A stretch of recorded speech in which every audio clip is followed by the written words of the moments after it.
Bueno, muy buenas tardes. Mi nombre es Florentina Gamarra, soy psicoanalista de Argentina. En este caso, ante todo, quiero agradecer la invitación a participar de este congreso internacional organizado por la UTEC. Desde aquí, en principio, la decisión de enviarles la grabación en primera instancia tuvo que ver con la diferencia horaria que nos afecta. Y en segundo lugar, bueno, por las lamentables advertencias eh, de este temporal, de estas tormentas que esperemos que no traigan daños lamentables y que nos encuentren hoy en la posibilidad de compartir este maravilloso intercambio en un tema tan importante para nuestra práctica clínica, profesional. Así que bueno, es un honor para mí estar enviándoles esta grabación para que podamos compartir de alguna manera juntos algunos interrogantes que sobre la temática propuesta para este congreso me he permitido construir un lineamiento para que podamos, a pesar de la distancia física, compartir juntos algunos interrogantes. Voy a dar por comienzo compartiéndoles el título que le puse a mi trabajo, Nuevas vicisitudes de la práctica psicoanalítica en el marco actual, escenarios clínicos de la pospandemia. La pandemia ha sido un fenómeno mundial. Cada parte del mundo ha tomado sus decisiones y ha adoptado distintos modos para paliar el efecto de lo desconocido, de lo siniestro, de lo que nos ha encontrado con la puesta en cuestión de gran parte de los discursos instituidos. Los efectos de la pandemia, la pospandemia incluso, nos ha llevado a revisar y a reinventar, ¿por qué no?, un modo en que la experiencia clínica, la experiencia analítica, no ha quedado por fuera de los efectos causados por una experiencia hasta el momento inédita, sin antecedentes, en el encuentro con lo incalculable. Dicha circunstancia nos obligó a repensar cómo intervenir clínicamente, en cada caso, por supuesto, cómo enfrentar las distintas reacciones de nuestros pacientes, los diferentes tiempos y modos para sostener, incluso hoy en día, volver a los consultorios.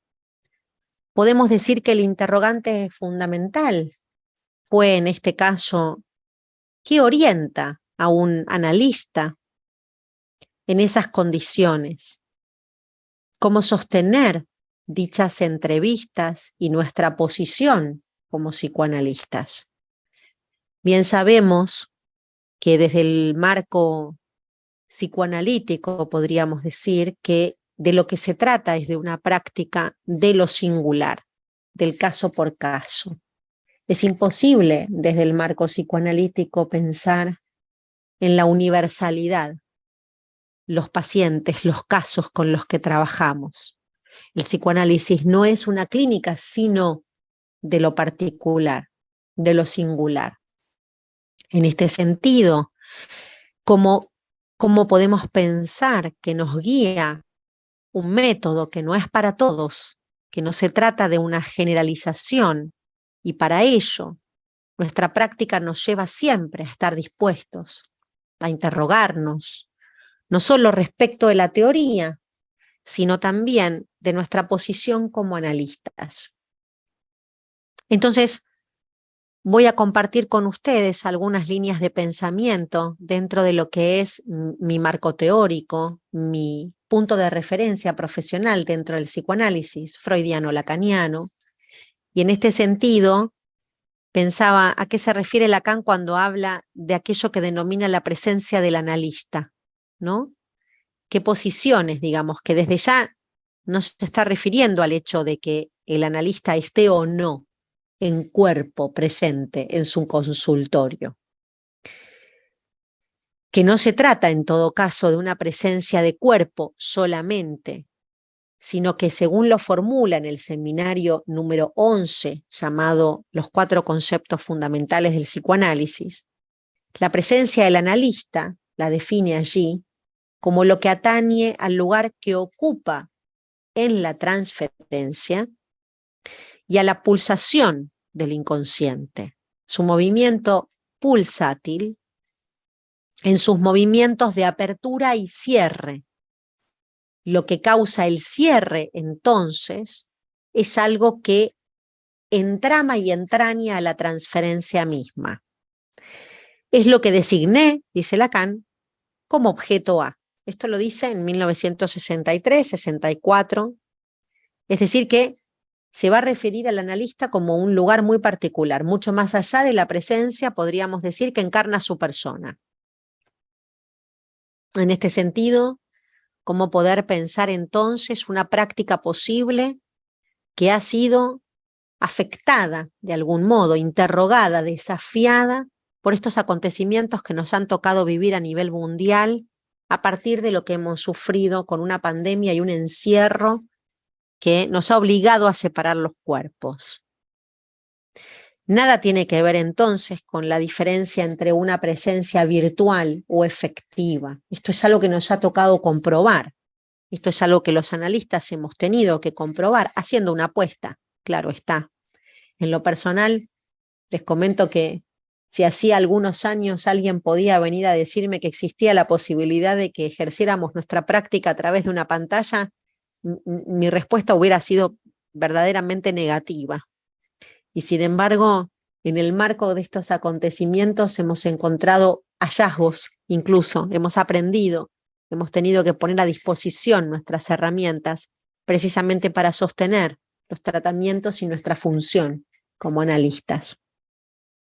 Es decir que, ¿por qué no pensar en que el término virtual nos está abriendo un campo más amplio incluso para pensar nuestra intervención?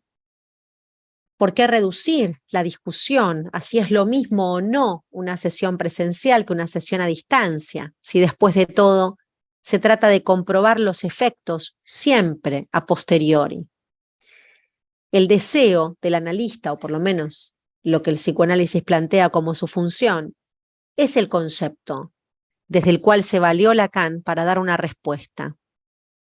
Hay presencia del analista cuando está en función su deseo de analizar, su deseo de sostener la posibilidad de que el inconsciente labore, de que la asociación libre se produzca, de que el hallazgo de alguna verdad posible que reposa en ese saber no sabido acontezca. Decimos entonces que se trata de hacer semblante de objeto, y esto sucede no solo con nuestra presencia efectiva, corpórea, sino que hay muchos modos de hacer cuerpo, muchas veces en un llamado telefónico, en un mensaje, en un llamado fuera de hora. La función del analista opera allí. Incluso hasta cuando en una ausencia tratamos de sostener nuestro lugar. Desde ya que las posibilidades serán más limitadas o quizá otras cuando se abre un intervalo tan amplio e incierto entre el último encuentro y el siguiente. Pero no podemos desconocer que nuestras intervenciones siempre exceden el marco del consultorio. Es decir, que en estas condiciones se constata que existe una continuidad de los análisis en curso, en tanto el analista está allí convocado a responder desde el lugar que ocupa en la transferencia. Sin embargo, la pregunta sobre la necesariedad de la presencia de los cuerpos en el consultorio también nos incumbe en la medida en que debemos preguntarnos por nuestra práctica, a la salida de una cuarentena, de la vigilancia de la práctica del psicoanálisis respecto de los cambios que propone la época. El analista así, ocupando su lugar, se va a dirigir siempre al sujeto del inconsciente, a ese sujeto que pone a trabajar, ya que sabe que hay un saber que habita en él, un saber no sabido, como decía Freud, sin saber que sabe. El analista invita a asociar libremente y sigue a los pacientes por los caminos que ellos presenten, diferenciándose de la posición de ese sujeto supuesto al saber, inaugurando lo contrario. A saber, el analista le dice al que se dispone a empezar: vamos, diga cualquier cosa, será maravilloso. Es a él a quien el analista instituye como sujeto supuesto al saber. Esto lo plantea precisamente Lacan en el seminario 8, el seminario de la transferencia. El analista encarna aquello que al sujeto en cuanto al saber le falta. Es por eso que se asegura el trabajo subjetivo y se coloca en una posición idéntica a ese causar. La pregunta es indispensable que en ese dispositivo se mantengan las coordenadas del encuadre de una presencia entre cuerpos, de una presencia en el acontecimiento real de los cuerpos? Bien, este es el interrogante que la pandemia nos puso en cruz y que en todo caso nos ha desafiado a nuevos modos de intervención para seguir pensando en la posibilidad de que los análisis no se vieran detenidos por ese encierro y ese confinamiento que tanto nos afectó al aislamiento y a la soledad. En este sentido, estamos comprometidos a seguir siempre la huella del deseo de un saber. ¿Tendrá entonces el mismo efecto que aquello que cobró el estatuto de decir en aquella presencia? No lo sabemos aún. Son tiempos por venir en resultados a alcanzar. Tampoco sabemos cómo habremos de maniobrar cuando alguien prefiera alternar las sesiones entre virtuales y presenciales, que es algo que está sucediendo ahora, en este mismo momento. Y surjan entonces, por ejemplo, decires de cuerpos presentes aunque no lo estén, y que es posible argumentar precisamente que el diván tuvo un poco ese propósito alguna vez, el de sustraer los cuerpos, el de sustraer las miradas. Se trata siempre, no lo olvidemos, del sujeto dividido, sujeto afectado por el deseo, sujeto del inconsciente, como nos dijo Freud alguna vez. Y esa relación particular entre ese sujeto y su inconsciente es lo que el analista debe garantizar. El recorrido de un análisis siempre va más allá de cualquier intervención que el analista se proponga. Lo que en un análisis se pone en juego es algo del orden de su presencia, cada vez. Cuando hablamos de la presencia del analista nos referimos precisamente a lo que Lacan desarrolla en esos 4 conceptos fundamentales del psicoanálisis, cuando dice que la transferencia y la presencia del analista son parte del concepto mismo del inconsciente. La transferencia traza el escenario donde transcurre la experiencia del análisis. Lacan definió la transferencia como la realidad sexual del inconsciente y además dijo que es una puesta en acto, del mismo modo que Freud planteaba que en la transferencia se actúa lo olvidado, lo que el paciente no puede recordar, y que ese recordar en acto, que es la transferencia, nos viene a ofrecer un material olvidado, reprimido. 2 cuestiones entonces radicales para entender que la transferencia es siempre un acto de sostener la presencia de la función del analista, que se produce a partir de la presencia de éste, la cual es indispensable para que un análisis se lleve a cabo. Asimismo, tenemos que considerar que desde Freud hasta la actualidad la transferencia comienza siendo situada como un enlace falso, es decir, la transferencia de cargas de una representación a otra. Luego adquirió el estatuto clínico como actualización sobre la figura del analista de complejos reprimidos en el paciente, dijo Freud. Cabe destacar que esos complejos reprimidos hacen referencia a lo sexual, y también a lo infantil.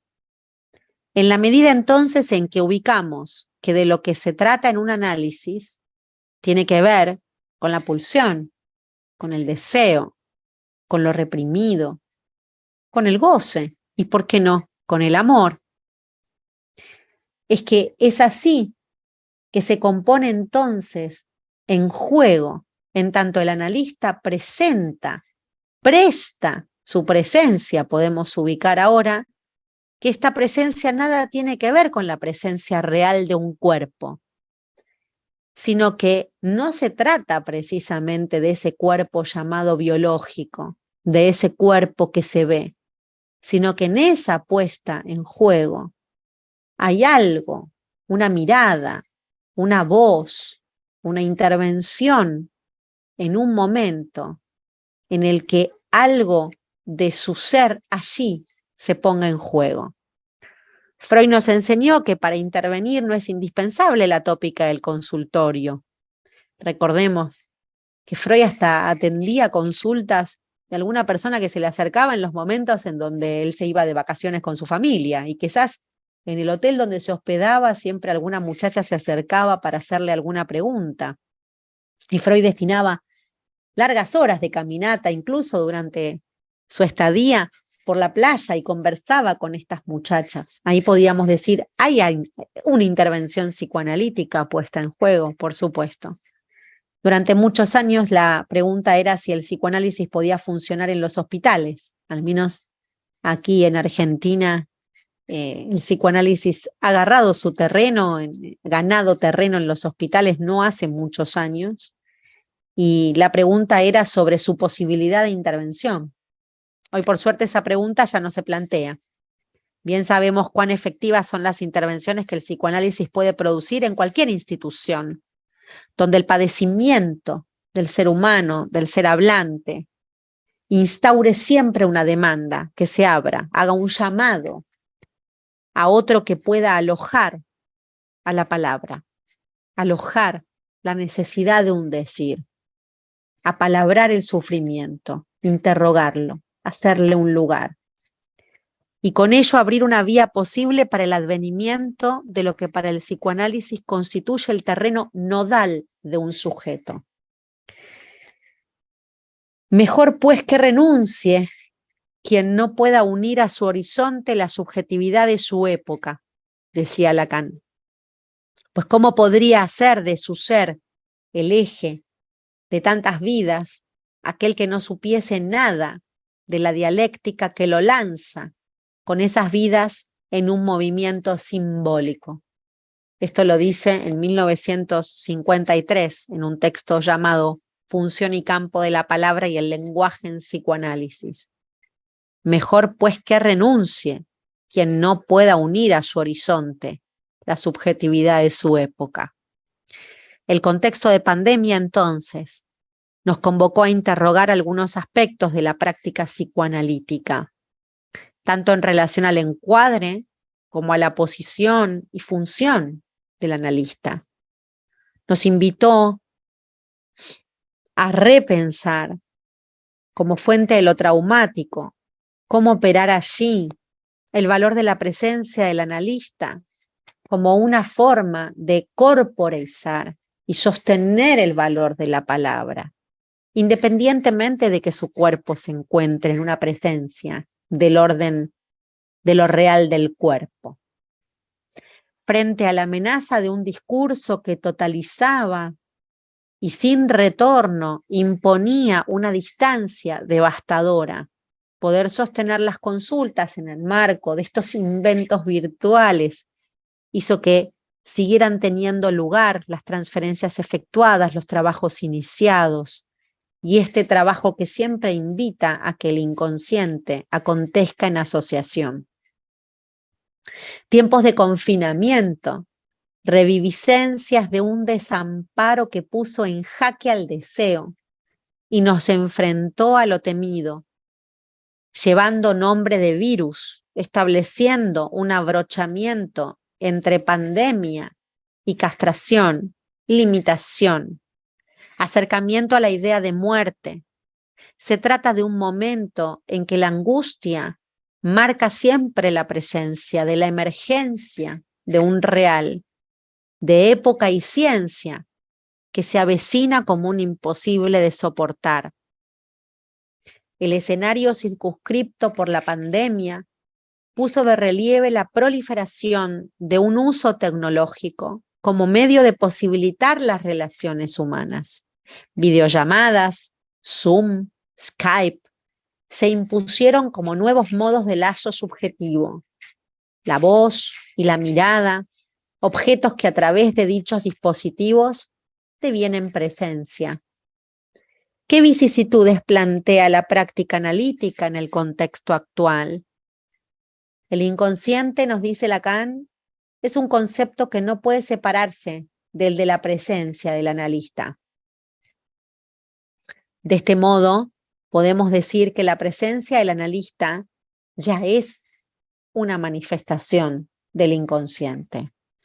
Del mismo modo, decir que el inconsciente se funda como los efectos de la palabra sobre un sujeto, es decir, que dichos efectos son inseparables de lo que acontece en una transferencia, puesto que ella se sostiene en la presencia de una voz, una mirada, una palabra. Todo eso hace cuerpo. La presencia del analista es aquello de lo que depende en este contexto que impone o imponía hasta hace no mucho el aislamiento, el lazo que permite alojar al sujeto en la medida en que ubica una distancia que media entre la soledad del aislamiento y un acercamiento virtual. Acercamiento que permite operar como modo de lazo, no solo entre analizante y analista, sino también destacando una posición siempre ética y política por parte del analista, como aquello que en su discurso se orienta hacia la producción de efectos subjetivos que son inseparables del campo de lo social. El uso tecnológico, que impuso de un modo singular un amo virulento, inauguró una nueva posibilidad de que los analistas, siendo soportes de deseos, pudiéramos sostener el discurso analítico, su implementación en el caso por caso, para así hacer de reverso a un discurso que se instauraba como un amo viral. En el seminario 17, que lleva por título El reverso del psicoanálisis, trabajado entre 1969 y 1970, Lacan introduce el discurso del analista, el cual se presenta como el reverso del discurso del amo, y plantea allí, a modo de matemas, de escrituras matemáticas, cómo el discurso amo es aquel que impone una potencia de saber, de significados, de ciencia, en tanto sede del conocimiento, que encarna un discurso determinado, de dominio. El analista, ocupando allí el lugar del objeto A, se dirige al sujeto barrado, al sujeto deseante, al sujeto del inconsciente, y lo pone a trabajar, ya que sabe que éste sabe, sin saber que sabe. El analista invita a asociar libremente y sigue a los pacientes por los caminos que ellos presentan, diferenciándose de la posición de un amo absoluto, inaugurando lo contrario. El analista le dice al que se dispone a empezar: vamos, hable, diga cualquier cosa, y allí eso sucederá. En este discurso el analista encarna de este modo aquello que al sujeto le falta. De lo que se trata es de que la palabra toque el cuerpo. Y en ese sentido se orienta siempre una intervención allí, en un lugar de espera, en un lugar en el que habita el deseo y que tiene como punto de partida la singularidad. De este modo es que nos encontramos con una clínica de lo impensable, una clínica de lo incierto, una clínica de la incertidumbre. Nos arrebató lo que habíamos amado y nos mostró la caducidad de muchas cosas que habíamos juzgado permanentes, decía Freud en un texto maravilloso de 1915 llamado La transitoriedad. No es maravilla que nuestra libido, empobrecida de objetos, invista con intensidad tanto mayor lo que nos ha quedado, ni que hayan crecido de súbito el amor a la patria, la ternura hacia nuestros allegados y el orgullo por lo que tenemos en común. Pero aquellos otros bienes, ahora perdidos, ¿se nos han desvalorizado realmente porque demostraron ser tan perecederos y tan frágiles? Entre nosotros a muchos les parece que sí, pero yo, en cambio, creo que están equivocados. Creo que quienes tal piensan y se muestran dispuestos a una renuncia perenne porque lo apreciado no acreditó su perdurabilidad, se encuentran simplemente en estado de duelo por la pérdida. Sabemos que el duelo, por doloroso que pueda ser, expira de manera espontánea. Cuando acaba de renunciar a todo lo perdido, se ha devorado también a sí mismo. Y entonces nuestra libido queda de nuevo libre para, si todavía somos jóvenes y capaces de vida, sustituirnos los objetos perdidos por otros nuevos, que sean en lo posible tanto más apreciables. Cabe esperar que con las pérdidas de esta guerra no suceda de otro modo. Esto lo estaba diciendo Freud en 1915-16, ¿no? Después de la guerra. Que no sea de otro modo. Lo construiremos todo de nuevo. Todo lo que la guerra ha destruido y quizás sobre un fundamento más sólido y más duraderamente que antes. Hay otra cita muy hermosa que él plantea en el malestar en la cultura, ¿no? Que él dice: nunca dominaremos completamente la naturaleza. Nuestro organismo será siempre una forma perecedera, pero este conocimiento no tiene un efecto paralizante. Al contrario, indica el camino a nuestra actividad. Es por esto que en estos tiempos los analistas reflexionamos y hemos reflexionado sobre cómo podemos responder con nuestra presencia a las modalidades virtuales, incluso a los momentos en los que la práctica en el consultorio no ha regresado a lo asiduo como lo era con anterioridad a la pandemia. En mi caso personal hay algunos pacientes que aún permanecen, incluso desean seguir sus consultas en el marco de la virtualidad que impone la época. Y con este discurso, digamos, se nos plantea el interrogante entonces de cómo repensar, cómo seguir interrogándonos por nuestra función allí, ¿no? De qué modo podríamos decir el deseo posibilita en todo caso un pase a la palabra. ¿De qué modo podemos ubicar que frente a la angustia un analista siempre ofrece con su presencia la posibilidad de articular un decir? Y me animo a compartirles que en lo que tiene que ver con la práctica, por lo menos en la práctica que yo ejerzo, que es la práctica del psicoanálisis, siempre ha habido un modo de sostener las presencias más allá de ese cuerpo que abre la puerta de un consultorio. Como decía anteriormente, un gesto, una mirada, una palabra, incluso un pedido de mensaje en un determinado momento abre la posibilidad de un juego asociativo. Pero lógicamente que esto lo hemos tenido que aprender. Esto no ha sido algo esperado por nosotros. Me parece que los acontecimientos vividos a nivel mundial han traído también la posibilidad de deconstruir ideas previas, saberes establecidos, significados coagulados. Bien sabemos que todo lo que construye nuestra subjetividad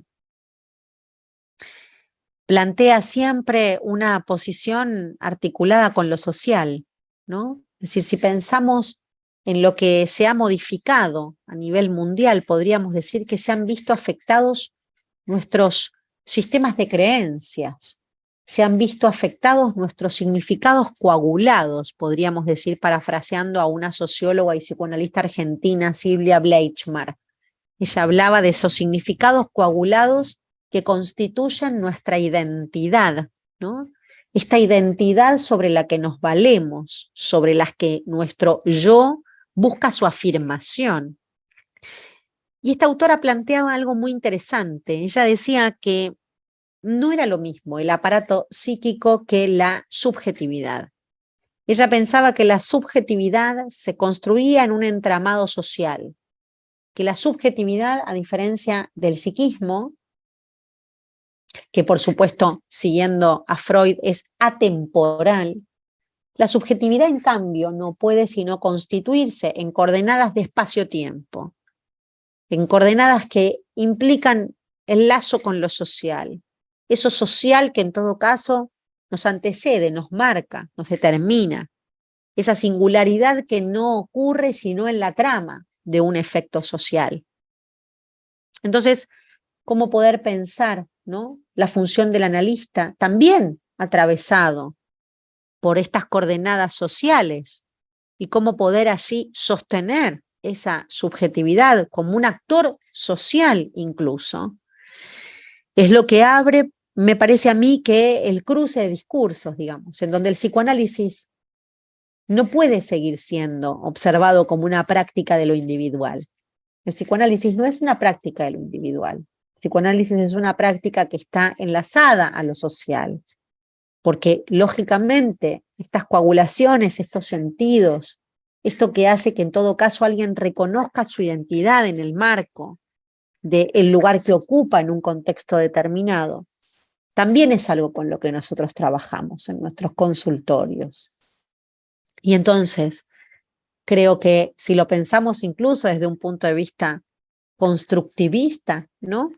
No hay modo de que estos acontecimientos como lo que nos han tocado vivir a partir de la pandemia no hayan hecho revisar intrínsecamente nuestra identidad, nuestro modo de trabajar, nuestro marco teórico, nuestra idiosincrasia, también nuestras creencias metódicas como profesionales, allí donde hemos tenido que recurrir a distintas herramientas para poder seguir sosteniendo nuestro trabajo, nuestro espacio de encuentro, podríamos decir así, ¿no? Me parece que es interesante aún hoy seguir pensando cómo hay acontecimientos que subvierten, que vienen a interrogarnos, que vienen a plantearnos nuevos modos de intervención, nuevos modos en los que podemos pensar nuestra práctica y en este sentido poder tomar los efectos de incertidumbre como situaciones en las que siempre es posible encontrarnos con la novedad, ¿no? Me parece que es interesante también distinguir que dentro de lo que nosotros denominamos incertidumbre, en la incertidumbre hay una búsqueda de salida, ¿no? Parece que es diferente hablar de incertidumbre que hablar de lo que no tiene sentido, del sinsentido. Cuando algo deja de tener sentido, pues nos arrebata toda posibilidad de creación, de creatividad, de cuestionamiento. En cambio, la incertidumbre nos pone a trabajar. La incertidumbre nos coloca en un lugar donde el deseo puede hacer una apuesta, donde todavía podemos hacer algún movimiento. El sinsentido nos paraliza, nos deja en un lugar perplejo, sintiendo que no hay coordenadas por dónde seguir.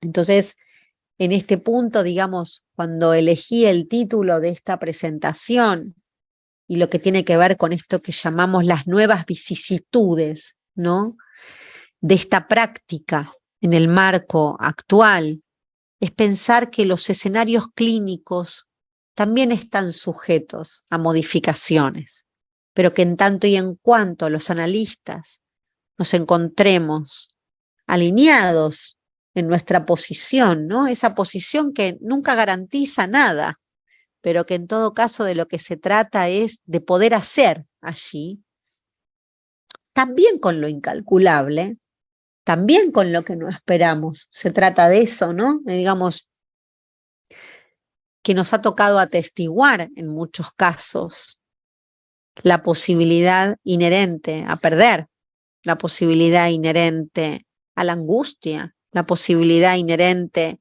a lo incierto, la posibilidad inherente a lo que nos estaba afectando a todos por igual. Es decir, que en este punto creo que lo que hemos sido invitados a revisar tiene muy buenos efectos para que nos sigamos interrogando cada vez desde dónde y hacia dónde podemos dirigir la orientación de nuestra práctica, ¿sí? En cada decisión, como también así cada decisión que un profesional del área de la salud, en este caso que un analista tome, está siempre fundado por su posición ética. Y la posición ética de un analista siempre es apostar al decir, apostar a la palabra, apostar a que lo que tiene que hacer cuerpo efectivamente es una presencia que oferte la posibilidad de poner a hablar el sufrimiento. Esa es nuestra función. Y a partir de que hayamos tenido que contar con diferentes herramientas, porque se nos ha visto impedido el encuentro de los cuerpos durante tanto tiempo, me parece que hoy, mirando para atrás, quizás el saldo sea positivo, quizá incluso lo que estaba pensando antes de comenzar esta grabación es que muchos intercambios se han abierto. De hecho, la posibilidad de que yo hoy esté haciéndoles llegar a ustedes esta grabación tuvo que ver con ese encuentro que fueron achicando fronteras, que fueron encontrándonos a partir de que la virtualidad nos tendía la mano para que pudiéramos renovarnos, para que pudiéramos establecer un lazo, para que pudiéramos encontrarnos en momentos de tanta soledad, de tanta desazón. Así que, bueno, para mí es una alegría estar participando en este Congreso Internacional, estar haciéndoles llegar un poquito de lo que es mi práctica y mi función como analista. No creo que no lo hice al principio, bueno, ahora lo puedo hacer en el marco de mi despedida, y es decirles que, bueno, soy psicoanalista, soy investigadora, magíster en psicoanálisis y supervisora clínica de distintos dispositivos y de distintos lugares aquí en Argentina. Soy docente de la Universidad de Buenos Aires, docente de la Universidad de Belgrano, que tan gentilmente me facilitó también el convenio y el contacto para poder participar de este congreso. Así que estas cuestiones también se fueron abriendo en algún punto gracias a ese confinamiento que tanto nos alejó. Así que para mí es un gusto y un honor poder haberles acercado un pedacito de experiencia. Es raro que no podamos tener el encuentro en vivo del otro lado para poder interactuar, pero por lo pronto lo que quiero decirles es que para cualquier inquietud, cualquier duda, cualquier pregunta, cualquier comentario que quieran hacer, les puedo dejar mi correo, que es florentinagamarra@yahoo.com.ar. Ese es mi correo personal. Y si alguno o alguna desea que tengamos algún intercambio a partir de esta presentación, bueno, dejo a disposición mi contacto. Y por lo demás estoy, bueno, muy agradecida de que podamos compartir este espacio. Deseo profundamente que las últimas noticias de las amenazas temporales no traigan mayores consecuencias y que de los encuentros programados y organizados podamos interactuar y sacar frutos positivos. Así que desde aquí les mando un caluroso saludo, un abrazo fraterno y un nuevo agradecimiento por esta oportunidad para acercarme a ustedes en este maravilloso intercambio que este Congreso Internacional nos ha permitido. Así que les mando un abrazo muy grande desde aquí, desde Argentina, y esperando la posibilidad de volver a encontrarnos en cualquier otra oportunidad. Un abrazo muy grande. Universidad Tecnológica de El Salvador. Construyamos tu mejor versión.